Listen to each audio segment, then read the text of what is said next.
Hello, this is the podcast host version of George checking in one last time for the Patreon bonus intro. If you're hearing this, it's because Best Little Horror House in Philly has ended, and I'm releasing the Patreon bonus episodes into the wild. These episodes only exist thanks to the very generous support of some listeners over the years, and I encourage you all to consider supporting an independent podcast this way, or independent art in general. As I mentioned, these episodes are coming from all over the podcast timeline. You'll hear the old intro sometimes, which is kind of a yardstick, but generally I am mentioning this because it means that they will have varying levels of audio quality. As I got better at hosting, so too did the technical aspects. While I certainly wish all the episodes were of the same standard that it reached near the end, I can't go back in time, and I felt it was better to release them this way than not at all, so I hope you enjoy.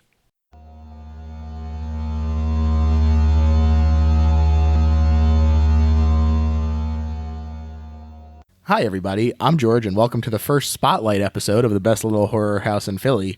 This is a series where we'll be talking about movies from more of a I thought this was interesting angle without being boxed in by things being quote-unquote the best. And here to help me do that is today's guest, previously on to talk about the Larry Cohen gem. It's alive. It's Chris from the Channel 83 podcast. Welcome, pal. Hello. Good to be back. Yeah, we're thrilled to have you here. You know, you introduced me to a ton of great movies, and It's Alive was certainly one of them. And I'm really excited to be talking about today's movie with you. Not one that you introduced me to, but one of the few people that I know who has also seen it. So the movie that we're talking about today is E. Elias Marriage's experimental horror film from 1990, Begotten. Mm-hmm. I was first introduced to this movie because a guest for the main Best Little Horror House show picked Shadow of the Vampire for their best horror movie ever made, and Marriage is the director of that as well. In fact, these are the only two things really of note that he's directed besides a handful of music videos and another short film. But I figured I would check this out in addition to Shadow of the Vampire, and I was pretty stunned by it. So I'm curious how you first heard about Begotten and got exposed to it. So I think when you brought this up on the Discord, has anyone seen this? And I raised my digital hand, as it were.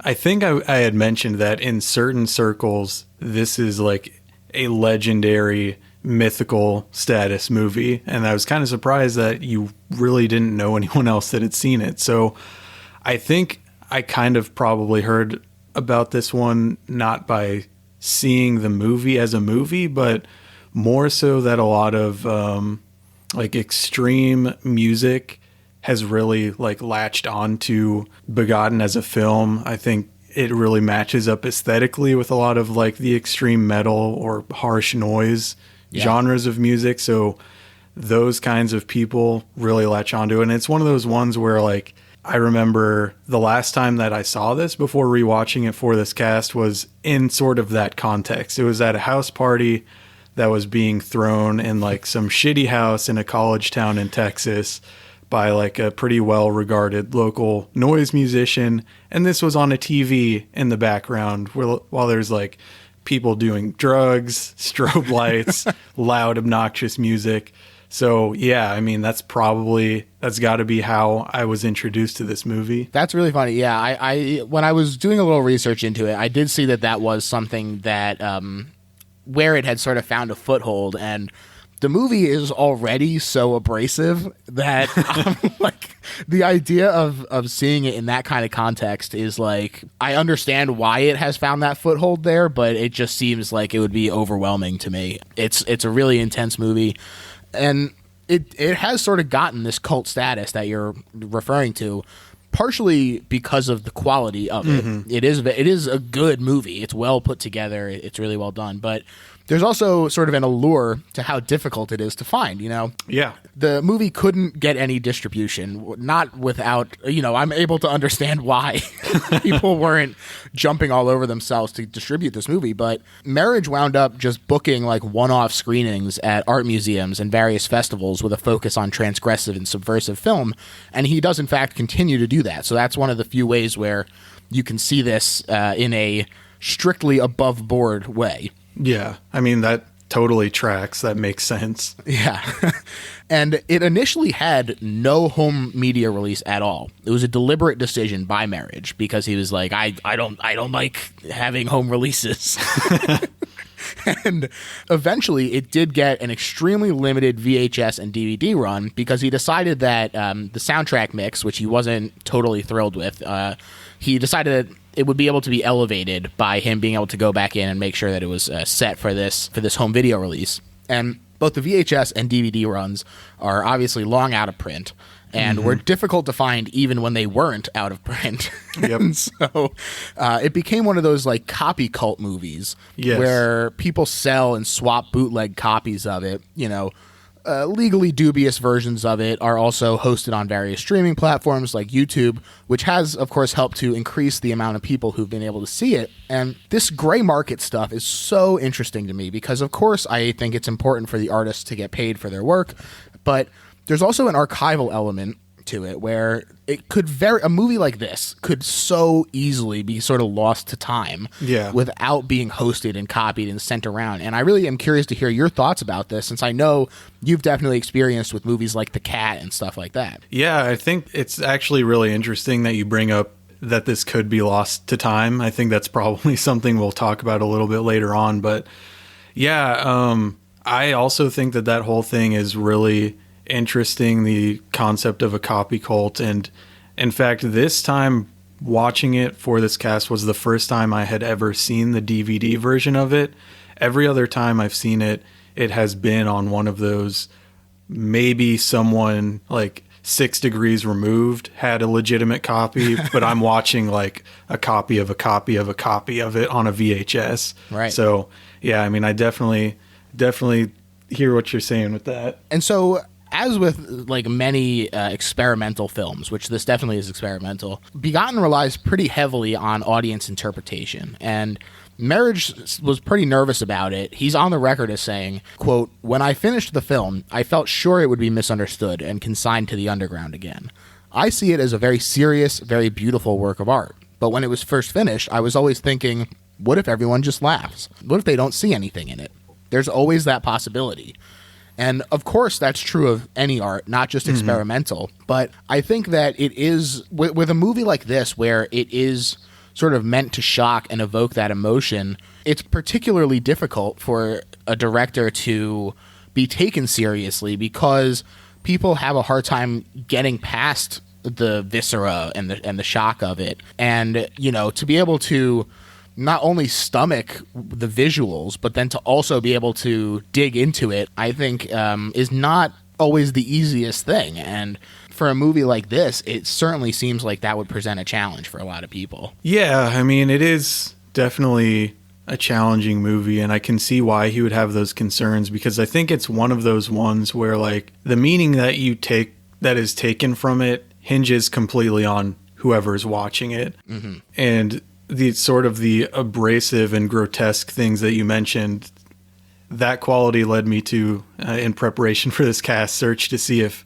our friend Roger Ebert had ever reviewed this movie. Ebert! Yeah, because I guarantee he would have just found it abhorrent from the opening scene and just not given it a chance after that. So, yeah. I mean, his marriage's concerns were not unfounded, let's say. No, definitely not. And we'll get to our interpretations of it in a bit, but the movie was sort of, like he was fearing, consigned to the underground, but not through derision, but rather through apathy. You know, the movie was largely ignored by mainstream critics, much less a mainstream audience, although there were exceptions. Susan Sontag, in particular, was a big supporter of Begotten, and she, along with the other critics who did discuss it, praised that horrific imagery and the mesmeric qualities of it. Mm-hmm. It definitely has those in spades. Yes.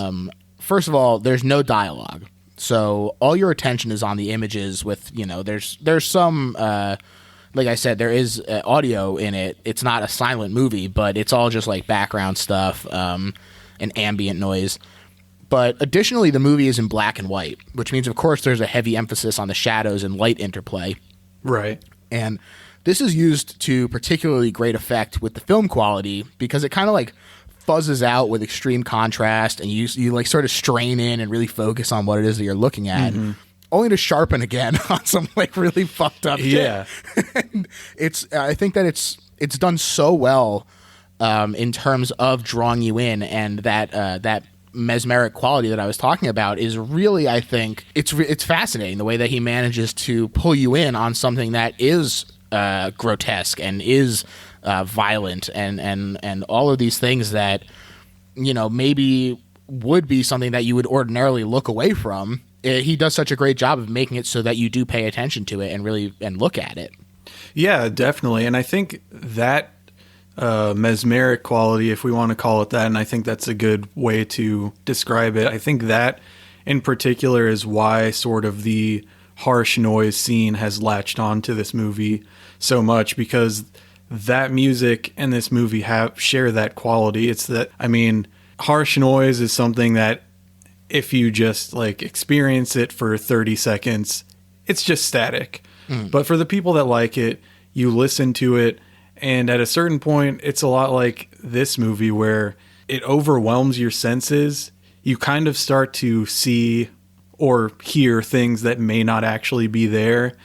And you sort of have like this cyclical relationship with it. Like you were saying, that at times you are mesmerized by it, but then the realization of what's in front of your eyes or over your ears comes back to you and is shocking again, if that makes sense.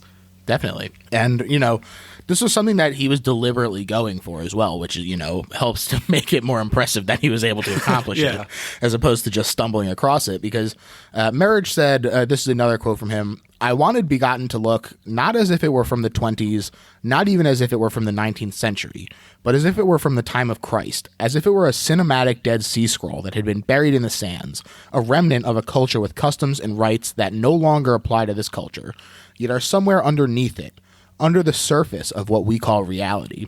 And I think that he really does manage to make that happen. It has the black and white of, the early film in the 20s and the 30s, but it does somehow feel like it calls back to something earlier than that. It feels like a Dionysus, sort of orgiastic cult kind of thing. It's really remarkable. It does feel otherworldly in a way. Yeah, and that quote from him is one of those things that would sound so completely pretentious if he had failed at doing that. Yeah. But like you said, he succeeded in it. And while there's no movie that's like a one-to-one with this, it does remind me of other movies I've seen. For example, a movie called The Dark Planet. It gives me a similar feeling. That film feels like Begotten, like you're observing a culture that you've never heard of before. You can understand some of that culture's traditions and rituals because you may have seen pieces of them before somewhere else.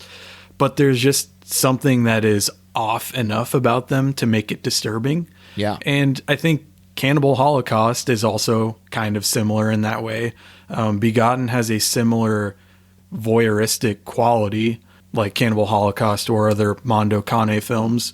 And there's a verisimilitude. It feels as though you're actually watching a documentary in some regards, even though what you're watching is not real. Yeah. Yeah, and especially the fact that it was made in 1990, even if it's just, it feels like it is from a much earlier time, I think that is also incredibly evocative. And the fact that he does manage to create that feeling is just so impressive. And, as far as the movies that I sort of connected to, I do feel like this sort of, again, it's not a one-to-one, but it feels for me like the short films of David Lynch, especially in terms of this, the body as a sort of like source of rot and pain and everything. And, classic Lynch. Yeah. But also some of the avant-garde work of Alejandro Jodorowsky, especially the Spanish conquest of the Aztec scene in the Holy Mountain at the very beginning, where you start off watching it and it just escalates in such a way that you're just shocked at what you're looking at. I mean, certainly the opening scene in this genuinely had my jaw agape. When I watched it the first time, I was just so shocked by it. And coming to it again, I watched it again this morning to like really prepare myself for it and be like, all right, the shock of it is out of my system. Now I can really sort of come to it with a critic's mind. And still, I just shriveled up watching this opening beginning. I must have been like, "Buh," so many times. Yeah. It's really it's incredible the way that it manages to scare me in a, you know, not in a like eek kind of way, but in a like just confounded and shocked kind of way. Yeah, it's like Uncanny Valley, the movie, really, is what. And definitely, I mean, I also see a lot of parallels with The Holy Mountain. I think this is probably the first time that I've watched Begotten since I saw The Holy Mountain for the first time. And yeah, I mean, all the things you said, and plus they've both got that whole metaphysical allegory thing going on. Yeah, definitely. And, you know, I think that's a great way to sort of start talking about our interpretations as there could possibly be.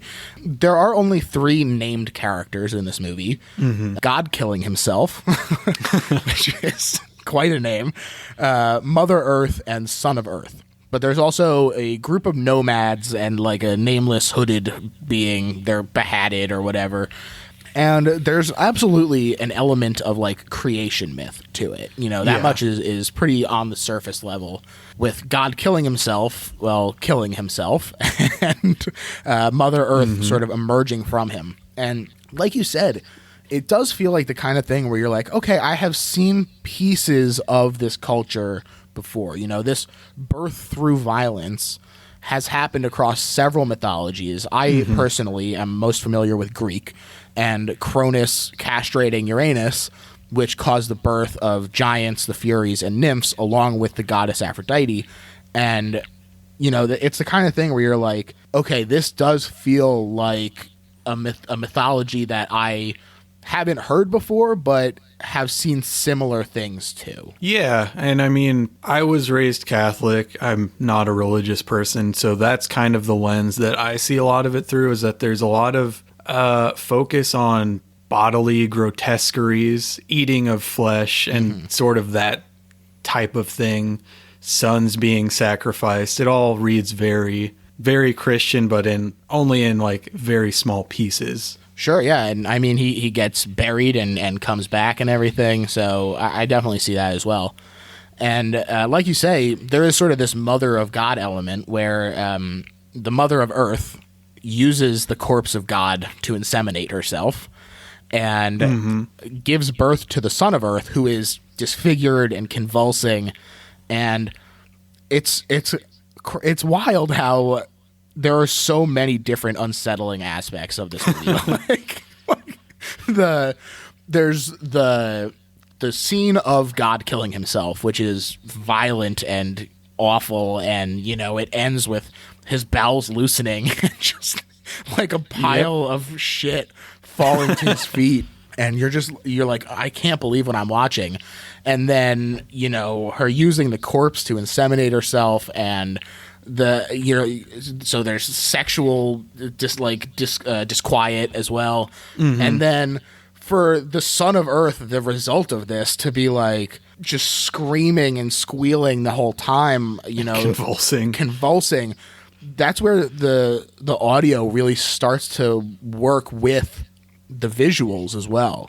You know, like you say, it does start to overwhelm your senses, and you have this screaming and the shaking on screen and the black and white and the fuzzing out and the high contrast, and it really does start to overwhelm you. Yeah.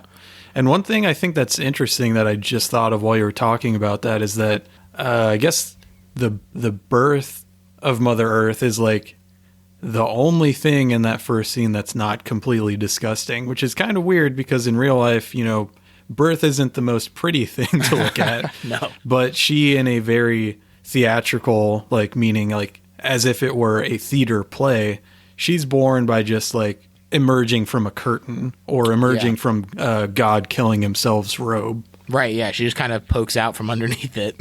And she's got like the mask on and everything, and it definitely does feel very theatrical. She abandons the Son of Earth, and a group of nomads find him, and he starts like vomiting up this, I don't even know what it is. It's something from inside of him. Just like offal or innards or whatever. Yeah, yeah. And the group of I'm going to call them humans. They certainly seem to be the closest element to it. They take it and then they throw him in a fire pit to die. And They sure do. he's reborn again by the Mother of Earth, but he also does this on the second time through. Seems to be slightly more well composed. At least he doesn't seem to be quite as disfigured to me. Maybe that was just the contrast looking a certain way. But the nomads return and they assault and murder her and then attack the Son of Earth again as well.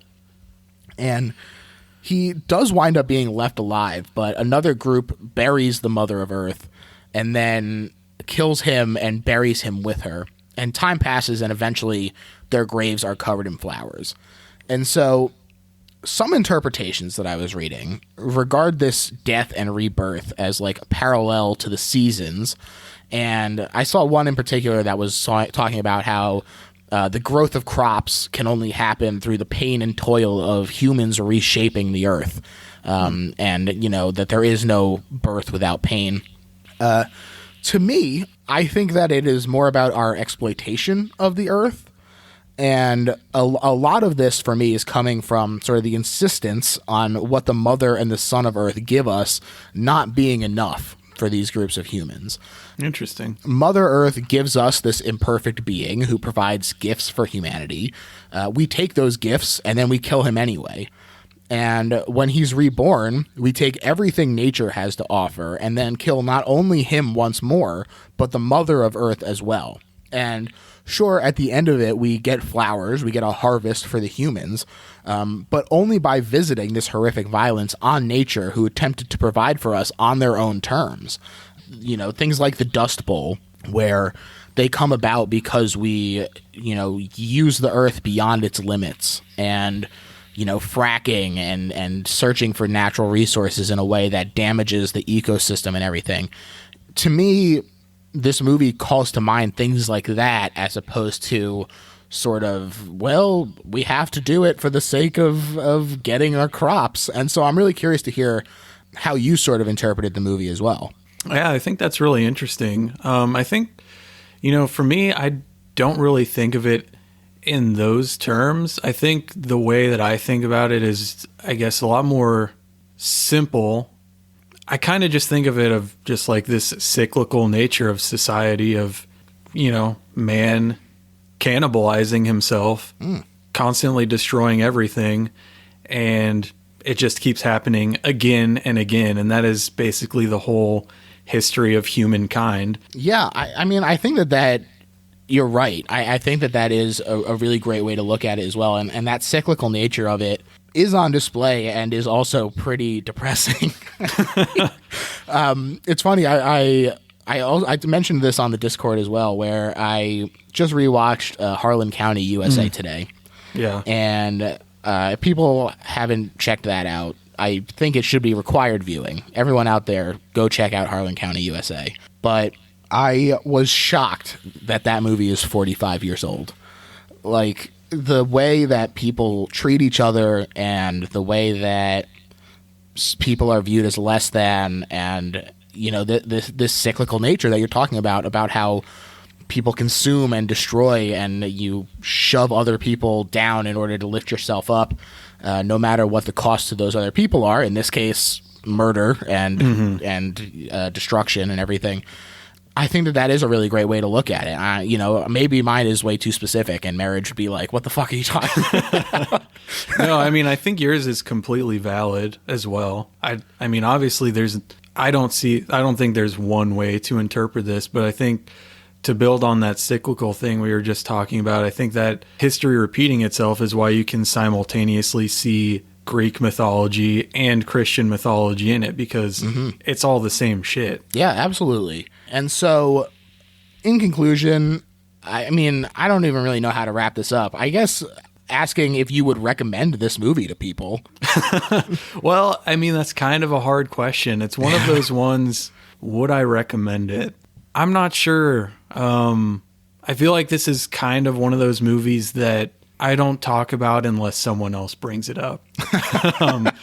I think Marriage said that for this movie, fine arts had more of an influence on it than film. Mm-hmm. And that's the type of thing, if someone said that, it would usually make me roll my eyes. It sounds extremely pretentious. Like, if Michael Haneke or Lars von Trier said it, I'd probably start doing that jerking off motion with my hand and just tune out everything they said afterwards.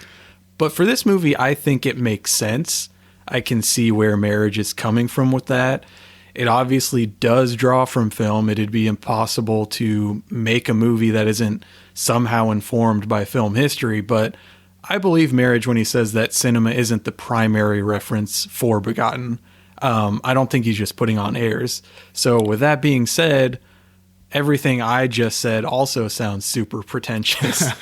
So it's one of those ones that it's like, it's hard to recommend. And I mean, if you recommend it, it's dependent on who you're recommending it to. I mean, yeah. You could get mixed reactions. They could be like, why the fuck did you make me watch this? It's way too long. I almost had a seizure. It's disgusting. Or, I mean, had I recommended it to you before you saw it, you may have been like, hey, thumbs up, good recommendation. Yeah. Yeah, I think that's really interesting. And first of all, I should say, this was actually intended as a stage play originally. And, you know, it became a matter of finances that he wound up putting it to film. And so certainly I think that sort of emphasis on fine arts and not necessarily a focus on cinematic history does ring true to me. And I also think that you're right in that I don't know how easily I could recommend the movie. I think that it is one of those movies that sort of self-selects, you know. Yeah. People who hear this and are like, this sounds wild, I gotta check it out. You know, I think you'll probably get a lot out of it. If you hear us talking about how, you know, the God kills himself and then, you know, his bowels loosen and a pile of shit falls to the ground and you're like, that's too much already, you know, for sure. Don't check it out then because you're not, I think if you can't get past that, which is totally fine and legitimate, then you're not going to be able to get past other aspects of it either. And there is a lot going on in it. I think that it looks great. You know, for what he's trying to accomplish, I think he does accomplish it. Yes.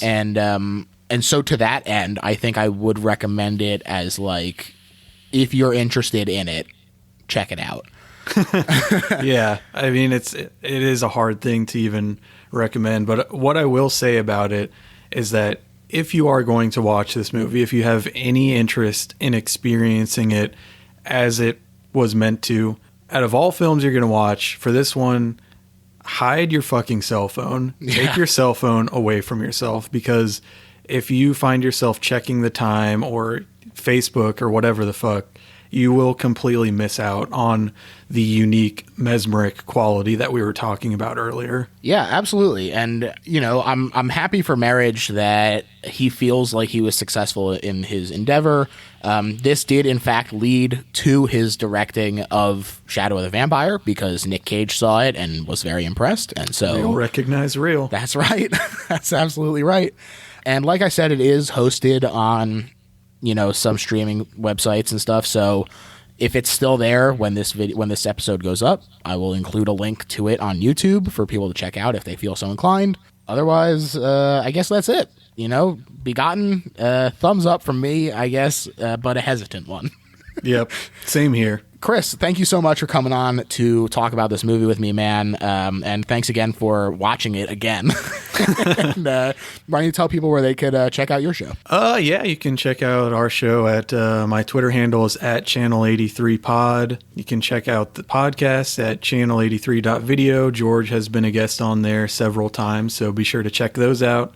And yeah, that's about it for plugs. Yeah, I mean, if you're listening to this show, you should already be listening to Channel 83 because it's really great. Chris has been a huge supporter of the Best Little Horror House since the beginning, and like you said, I've been on the show several times to talk about everything from Extra to Chitty Chitty Bang Bang.